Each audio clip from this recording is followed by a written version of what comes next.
Hello, welcome to the Prince Futures Academy. I welcome you to this new edition. On this day, we are going to talk about how to avoid losses on Binance Futures trading. It's like wow. In Binance, most of the traders, especially the newbies, they complain most about having losses, and at the end of the day, they tag futures trading as a gambling a game or something like that. So on this video, I'll be taking my time to explain to you certain strategies in which you will take to avoid such losses in order not to brand Binance future trading as a bad one, which is not.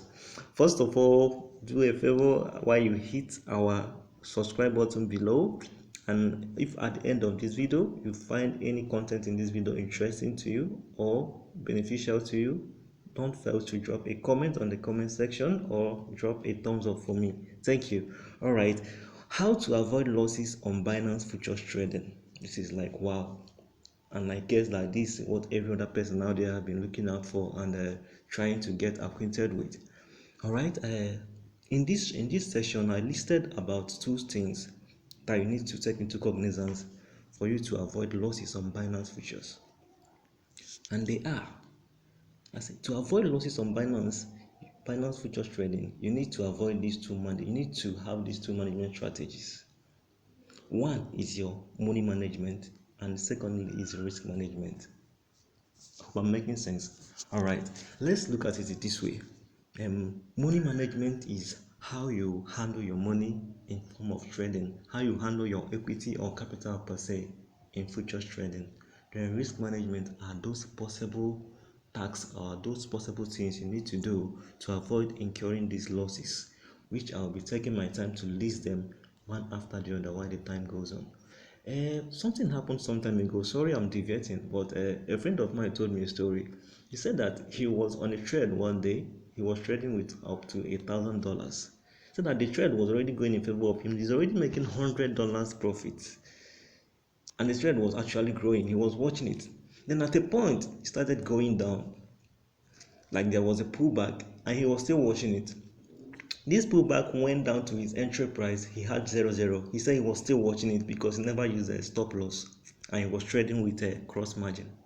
He said at a point the trade now started going, now started having minus. That's on red.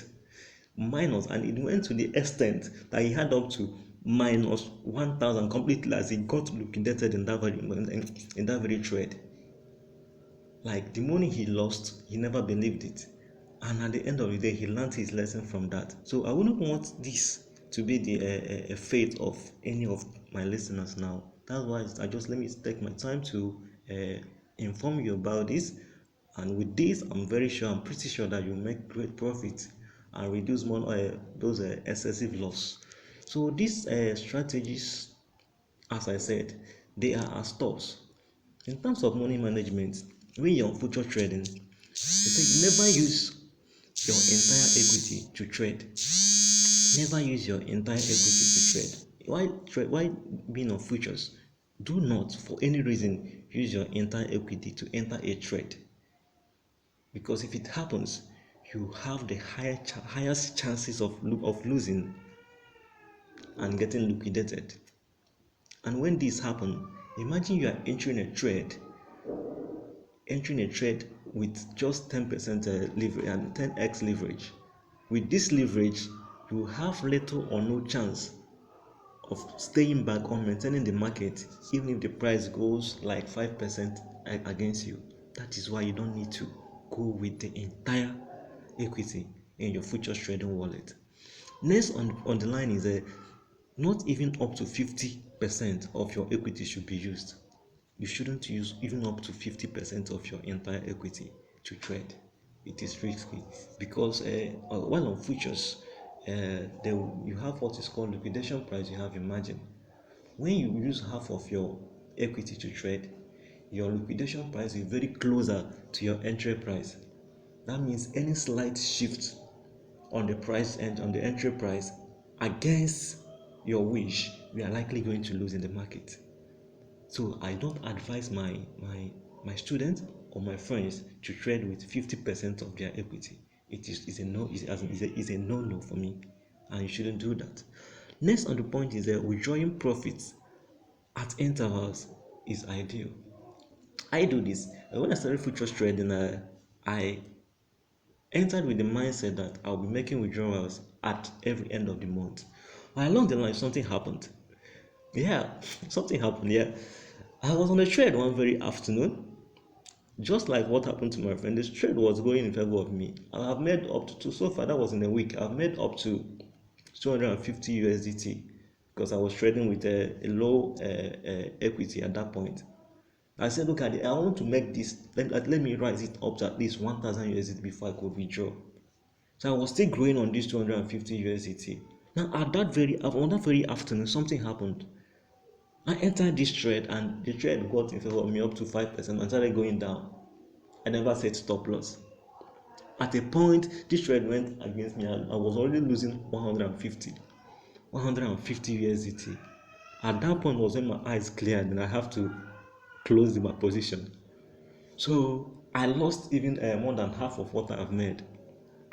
That was it. So after that, I learned doing weekly withdrawal, not even monthly again. I started doing weekly. At the end of every week, I make withdrawals into my domiciliary account. That is how I do.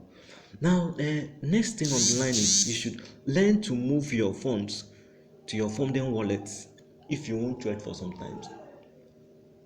While I'm teaching you this, I would like to share experiences and people's stories with you. One of my friends some time ago, I don't know what happened, I don't know how he did it, but he said that he entered his Binance account. He said he never knew what pushed him to log into Binance because the market was so crowded that he never wanted to trade. But something pushed him to enter.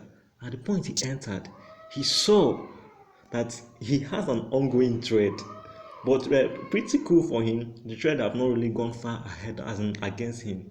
He was able to close the position and lost just a little. That was Binance for you. So he said since after that he learned never to leave money in his futures wallet for some time if he's not going to trade. He preferred to move it to his funding wallet. So that I learned a lesson because I don't expect things to happen to me first before I could learn a lesson. I prefer learning from what has happened to other persons, and that's the best way to go in life. Okay, now next on the line is risk management. Risk management. They say Binance is risky. Sure, just like when you are registering for futures, once you click future as a newbie, they will tell you that futures trading is a highly profitable trade, and at the same time a highly risky trade. So there are two things placed side by side. So you can't take the risk aspect of futures trading away. It's always here, and you have to look for a way to minimize this risk. So in my training, I listed about 6 points that you need to 6 points that you need to avoid. Yes, or you need to work with for you to reduce this risk or to avoid it. But there's no way you can avoid the risk entirely. It will certainly come. Number one on the list is work with your stop loss. I would advise my friends, my students, always set your stop loss in a trade. And don't take it too far. Don't take it too far. So that if you are losing, you lose something that is not pretty much. Work with your stop loss is necessary. Even if you are working with a cross margin, at least set your stop loss at least further away from your entry. Yes, but work with stop loss. It will save you some pains. Yes, it will save you some pains in futures trading. I have felt it before. I'm telling you from my experiences. So do not trade with emotions. Do not trade with emotions. Okay, assuming for instance, let me take for instance, you enter the trade and along the line you lost some amount of USDT on the trade, you have to close. Maybe out of anger, out of the frustration and the pain, you feel like, oh, I've lost this money, I need to gain it back. This is part of my equity. I don't have to let this money go like that. You just hurriedly enter the new trade, and believe you me, you will lose. So don't trade with emotions. When something like this happens, you just have to calm down, allow the market some time, and you take your time to analyze the movement of the market. Then you enter. Don't just be in a rush to reclaim a lost trade. It is not advisable to me at all, and you always lose. I've experienced this. I've tried it. You will certainly lose if you try that. So don't get too excited when you are winning a trade. Do not get too excited when you are winning a trade. Yes. I will always share my stories with you. Yes. I've been on the trade. I was winning up to 50% profit. The target of that trade to me was 20%, but I was already at 50%. I was too excited. Wow. That means I could probably make 100%. So I told you I was actually jubilating, I was celebrating inside me that this trade, wow, is going to give me 100% profit. And I never even cared to adjust my stop loss. I'll get to that, how to maximize profit by adjusting your stop loss or using trailing stop loss. And at a point this thread started falling, and it fell spontaneous simultaneously, that I couldn't even bounce back on picking up my close position. Before I could not, I've lost up to $30 already. From $50 I've lost $30. What I was able to earn in that trade was just 20 USDT. I was like, wow, is this how this works? So you shouldn't for any reason be too excited when you're trading. And the next on the line is a trade with minimum leverage. Yes, and I would do this as a plea to you. Always trade with minimum leverage. To me, the highest I do trade with is from 5x to 20x. Anything higher than 20x is a no-no for me. It will save you some stress and some pain. It will save you a whole lot. Just work with the minimum leverage when you are trading. And don't just say the leverage so that you make the whole money in a day. No, the market is always there for you. So future trading is a 24/7 trade. You can always go and come back anytime, any day. You will make your money. Don't just try to win it all in a day, because it can't just work out. You end up shooting yourself on the foot. So let's not try that. Now, next on the line is learn to take profit on time. Learn to take profit on time. Just like what I told you. If I thought I took profit at that 50% profit, I would have been okay. But I was waiting for more to come. I was just waiting for more to come. That is the greed. That is the emotion I'm talking about. So don't always wait for too long. And don't always expect 100% profit in all trade. Certainly, you will lose some, you will win some. Don't always expect 100% profit when you are trading. You can't get it all. You just cannot get it all in future trading. To me, due to the rate of the market, the movement of the market these days, as a result of the fall in Bitcoin, I set my target, everyday target, to be 15%. Once 15% is achieved, I adjust my stop loss. And anything slightly different from there, I'm out of the market. So that is how it should work for you.